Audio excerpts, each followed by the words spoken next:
Target with PS Parihar channel में आपका स्वागत है। पहले आप लोग पंडित राम भद्राचार्य जी का ये वीडियो देखिए, फिर मैं बताता हूं कि क्यों विवाद हो गया है। और सतीश महाना जी के राजनीतिक भविष्य की और ऊंची उज्जवल कामना करता हूं। विधानसभा के अध्यक्ष तो बनी गए, एक सेवा मैंने दी है वो समझ गए होंगे, वो इनको करनी है, पैसे की नहीं। एक व्यक्ति की, एक लड़के को मैंने इन्हें कहा कि उसे इन्हें समीक्षा अधिकारी बनाना है तो वो मेरी सेवाएं करेंगे ही करेंगे।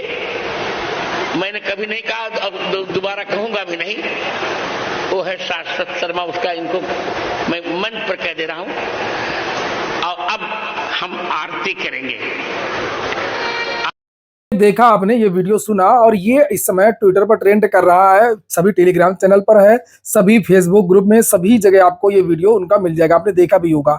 अब ये विवाद बढ़ क्यों गया? आपको पता होना चाहिए कि आरओ की जो भर्ती है वो 3-4 जगह से आती है। जैसे एक तो यूपीपीसीएल से आती है, विद्युत विभाग में यूपीपीसीएल से आती है, दूसरी हाईकोर्ट से आती है, तीसरी भर्ती आती है विधानसभा से और विधान परिषद से आती है, चौथी भर्ती उत्तर प्रदेश लोक सेवा आयोग से आती है। इस तरीके से कई जगह से ये आरओ की भर्ती आती है अलग अलग। जो सचिवालय इत्यादि की जो भर्तियां होती हैं वो उत्तर प्रदेश लोक सेवा आयोग उनकी भर्तियां करता है और हाई कोर्ट अपनी भर्तियां अलग करवाता है। और यहाँ पर जो वीडियो आपने देखा, ये वीडियो है विधानसभा की भर्ती की। अभी इसी महीने हाई कोर्ट ने जो विधानसभा की एक पुरानी भर्ती आई थी उसमें घोटाले को लेकर के बहुत आश्चर्य व्यक्त किया था, और उस भर्ती को लेकर के मैंने लगभग 50 वीडियो बनाए थे। जब उस भर्ती में करप्शन हुआ था, मैंने अपने चैनल के माध्यम से यह मांग भी की थी कि ये जो भर्ती है विधानसभा की और विधान परिषद की, ये भर्ती भ्रष्टाचार करने के लिए वहां पर रखी गई है। इस भर्ती को उत्तर प्रदेश लोक सेवा आयोग को सौंप देना चाहिए। बड़ा पद और महत्वपूर्ण पद है। ये देख सकते हैं, ये समाचार पत्र के माध्यम से जानकारी दी गई थी और आज ही का पेपर है, ये पुराना पेपर नहीं है। और इसमें बताया गया है कि जो विधानसभा की भर्ती होती है, विधान परिषद की जो भर्ती होती है, उसमें कितना घोटाला हो सकता है, यहां से आप समझ सकते हैं। हालांकि मैंने तो पूरी सूची दिखाई थी, किन किन रिश्तेदारों का चयन हुआ है, किसके पीआरओ का चयन हुआ है, किसके सचिव के पत्नी का चयन हुआ है, साले का चयन हुआ है, भाई का चयन हुआ है, परीक्षा एजेंसी कौन है, मैंने सारा पूरा कुछ खोल करके आप लोगों को दिखाया था। और यहाँ पर ये देखिए लिखा है कि विधानमंडल सचिवालय में 186 पदों के लिए हुई भर्ती पर इलाहाबाद हाईकोर्ट ने सवाल उठाए। कोर्ट ने इस परीक्षा की भर्ती प्रक्रिया पर सवाल उठाते हुए इसे चौंकाने वाला घोटाला बताया है। इन नौकरियों में 5वां हिस्सा राज्य के वीवीआईपी अधिकारियों और नेताओं से जुड़े अभ्यर्थियों को मिला है। 5वां नहीं है, पूरे का पूरा हिस्सा मिला है, पूरा का पूरा हिस्सा मिला है।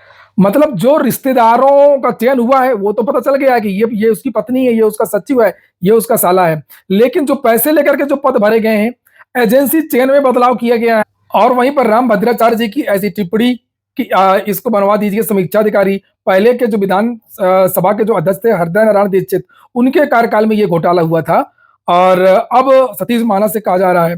तो देखिए यहाँ पर लिखा हुआ है विधान मंडल सचिवालय में 186 पदों के लिए हुई भर्ती पर ललन टॉप की ये रिपोर्ट है। इलाहाबाद हाईकोर्ट ने सवाल उठाए। कोर्ट ने इस परीक्षा की भर्ती प्रक्रिया पर सवाल उठाते हुए चौंकाने वाला घोटाला बताया है। इन नौकरियों का 5वां हिस्सा राज्य के वीवीआईपी अधिकारियों और नेताओं से जुड़े भर्तियों को मिला। इसकी तो सीबीआई जांच के भी आदेश दिए थे, लेकिन उत्तर प्रदेश सरकार चली गई थी सुप्रीम कोर्ट में, सीबीआई जांच भी इसकी रुक गई है। सीबीआई जांच हो जाती तो हो सकता है कि घोटाला खुल जाता। खैर, कौन खोलता? सीबीआई भी तो उन्हीं की है। उत्तर प्रदेश विधानमंडल के लिए 186 पदों के लिए भर्ती निकली थी। 2 राउंड की परीक्षा हुई, प्री मेंस, असली खेल उसके बाद शुरू हुआ। इन नौकरियों का 5वां हिस्सा उन अभ्यर्थियों को मिला जो विधानमंडल से जुड़े अधिकारियों के रिश्तेदार थे। इन्हीं अधिकारियों की निगरानी में परीक्षा आयोजित की गई थी और इलाहाबाद हाईकोर्ट ने इसे चौंकाने वाला घोटाला करार दिया है। अधिकारियों की निष्ठा और भाई भतीजावाद पर सवाल उठाया है। इन नौकरियों के लगभग 2.5 लाख लोगों ने आवेदन किया।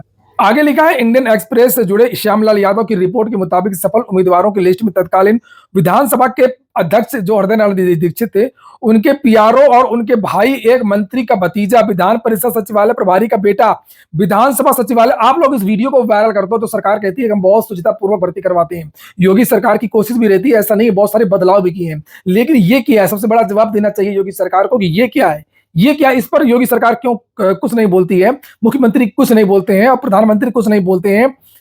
एक तरफ जीरो टॉलरेंस की बात की जा रही है, जीरो करप्शन की बात की जा रही है, वहीं पर उसी सरकार में इस तरीके के घोटाले हो रहे हैं, हुए हैं। और सरकार इन भ्रष्टाचारियों को बचाने के लिए सुप्रीम कोर्ट चली जाती है कि सीबीआई जांच ना हो। नीचे देखिए क्या लिखा है, संसदीय कार्य विभाग प्रभारी की बेटा और बेटी, एक लोकायुक्त का बेटा और 2 मुख्यमंत्रियों के पूर्व स्पेशल ड्यूटी के अधिकारी की बेटे शामिल है। सब बंतर बांट किया था। जानकारी उसी समय चर्चा में आ गया था कि 15 लाख रुपए, फिर 32 लाख रुपए कर दिया गया था। बाद में रेट बढ़ गया था। फिर इसकी वजह से कुछ लोगों को बाहर किया गया। बहुत सारी चर्चा उस समय हुई थी। इसके अलावा इस लिस्ट में 2 private firm TSR data processing और राभाव के मालिकों के रिश्तेदार, जो परीक्षा एजेंसी थी उसके भी रिश्तेदार, जो विधानसभा के अध्यक्ष थे उनके परिचित, और जो विधानमंडल के जो अधिकारी थे उनके रिश्तेदार, सबका चयन करवा दिया गया था। उन्होंने कोविड की पहली लहर के दौरान ये परीक्षा आयोजित कराई थी। इन सभी उम्मीदवारों को 3 साल पहले उत्तर प्रदेश विधानमंडल से जुड़े 2 सचिवालयों में नियुक्त किया गया था। 18 सितंबर 2023 को 3 असफल उम्मीदवार, ये जो विद्यार्थी जिनका चयन नहीं हुआ था, जो पढ़ने वाले विद्यार्थी थे, लिखा है सुशील कुमार, अजय त्रिपाठी, अम्बरीश कुमार की याचिका। इन छात्रों ने बहुत मेहनत किया, बहुत सारा डाटा इकट्ठा किया, एक एक रिश्तेदार का पूरी लिस्ट का आरटीआई के द्वारा कैसे कैसे आरटीआई का जवाब आता है उत्तर प्रदेश सरकार को पता होगा। बड़े मुश्किल से पूरे डाटा इकट्ठा करके कोर्ट में थमा दिया है। लिखा है कि जजों की पीठ के मामले में सीबीआई जांच का आदेश दिया। कोर्ट ने इस प्रक्रिया को चौंकाने वाला घोटाला बताया, जहां गैर कानूनी तरीके से एक बाहरी एजेंसी द्वारा सैकड़ों भर्तियां कराई गई, जिसकी विश्वसनीयता पर सवाल थी। यानी जो परीक्षा एजेंसी थी वो भी गड़बड़ थी, पूरी तरीके से गड़बड़ थी। यानी कि ऐसा लग रहा था, छात्रों ने मुझको बताया था कि यह परीक्षा एजेंसी केवल इसी परीक्षा के लिए बनाई गई थी। नीचे लिखा है हाई कोर्ट के रिकॉर्ड के मुताबिक विधानसभा में भर्ती का ठेका broadcasting engineering and consultancy services को दिया गया था, जो केंद्रीय सूचना और प्रसारण मंत्रालय के अंतर्गत आने वाला एक सार्वजनिक क्षेत्र का उपक्रम है, पब्लिक सेक्टर है, सरकारी एजेंसी। बीईसीआईएल ने टीएसआर डाटा प्रोसेसिंग को काम पर रखा था। वह इंडियन एक्सप्रेस से जुड़े सूत्रों के मुताबिक विधान परिषद में भर्ती का ठेका राभौर नाम की एक प्राइवेट फर्म को दिया गया था। हालांकि सचिवालय ने परीक्षा प्रक्रिया में गोपनीयता का हवाला देते हुए कोर्ट में फर्म का नाम नहीं बताया है, फर्म का नाम भी नहीं बताया। आप लोग इस वीडियो को शेयर नहीं करेंगे और बाद में यही होगा कि रिजल्ट आएगा और आपका नाम नहीं आएगा। मैंने तो हाईकोर्ट में जो घोटाला हुआ था, आरओ यारो का जो भर्ती आई थी, मैंने उसको वीडियो बनाया था, मुझको लीगल नोटिस आ गई थी, मैंने आपको उसके बारे में जानकारी दी। देखिए यहाँ पर क्या लिखा हुआ है। इस भर्ती के खिलाफ 2021 से इलाहाबाद हाईकोर्ट में कई याचिकाएं दायर की गई थी। 18 सितंबर 2023 को 2 याचिकाओं को जोड़ते हुए कोर्ट ने इन याचिकाओं को जनहित याचिका में बदल दिया। फिर 2 जजों की बेंच को सुनवाई का जिम्मा दिया गया। 2 जजों की बेंच ने मामले में सीबीआई जांच का आदेश देते हुए भर्ती परीक्षा में बाहरी एजेंसियों को शामिल करने की आलोचना की। आलोचना नहीं करना चाहिए भाई, सीधे सीधे कार्रवाई करना चाहिए। कोर्ट के रिकॉर्ड्स के मुताबिक दोनों प्राइवेट फर्म के मालिकों को पहले एक अन्य भर्ती में कथित हेराफेरी के आरोप में जेल भी भेजा गया था और मामला लंबित होने के चलते हुए जमानत में। तो इस भर्ती के बारे में उत्तर प्रदेश सरकार को पता, आखिरकार इस भर्ती को रद्द क्यों नहीं किया गया, सबसे बड़ा सवाल है। साल 2016 तक सचिवालय के लिए भर्ती परीक्षा लोक सेवा आयोग द्वारा कराई जाती थी, लेकिन इसी साल विधानसभा और साल 2019 में उत्तर प्रदेश विधान परिषद ने नियमों में संशोधन कर खुद से ही परीक्षा करवाने का निर्णय लिया। जिस तरीके से आजम खान ने कहा था हम सिंचाई विभाग की जल निगम की भर्ती खुद करेंगे, यूपी ट्रिपल एससी से नहीं, अपना कोटा भरने के लिए ये सब चीजें होती हैं। और जो मुख्यमंत्री हैं, प्रधानमंत्री हैं, वो सब मजबूर रहते हैं। हाईकोर्ट ने इन संशोधनों पर कड़ी टिप्पणी करते हुए कहा कि यह देख करके आश्चर्य हुआ क्यों नियमों में संशोधन करके परीक्षा एजेंसी को हटा दिया गया और हल्की परीक्षा एजेंसी को मतलब रखा गया। चयन समिति के नियम को दरकिनार करते हुए बाहरी एजेंसी को नियुक्त करने का निर्णय काफी चौंकाने वाला था। और देखिए नीचे क्या लिखा है। विधानमंडल में हुई इन भर्तियों के तार उत्तर प्रदेश के राजनेताओं से भी जुड़े हैं। राज्य के पूर्व मुख्यमंत्री अखिलेश यादव के करीबी जैनेन्द्र सिंह यादव नीटू के भतीजे की विधानसभा में आरओ के पद पर नियुक्ति हुई है। उत्तर प्रदेश विधानसभा के पूर्व अध्यक्ष हृदय नारायण दीक्षित की पीआरओ की नियुक्ति विधान परिषद के प्रकाशन के विभाग में हुई है। यह एक नवनिर्मित पद है। इस बारे में इंडियन एक्सप्रेस के सवाल पर के जवाब में हृदय नारायण दीक्षित से पूछा गया कि इसमें उनकी कोई भूमिका नहीं थी, तो उन्होंने बताया कि इसमें कोई भूमिका नहीं थी।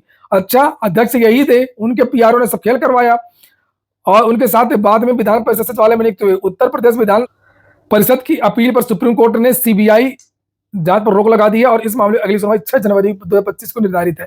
चलता रहेगा मामला, कोर्ट में है, वो लोग नौकरी कर रहे हैं, मोटी तनख्वाह पा रहे हैं, 75 हजार रुपए तनख्वाह मिल रही होगी। और वहीं पर राम भद्राचार्य जी का एक ऐसा वीडियो आप खुद समझ सकते हैं कि आप खुद बताइए कि ये जो भर्तियां हैं वो लोक सेवा आयोग से होनी चाहिए या नहीं होनी चाहिए।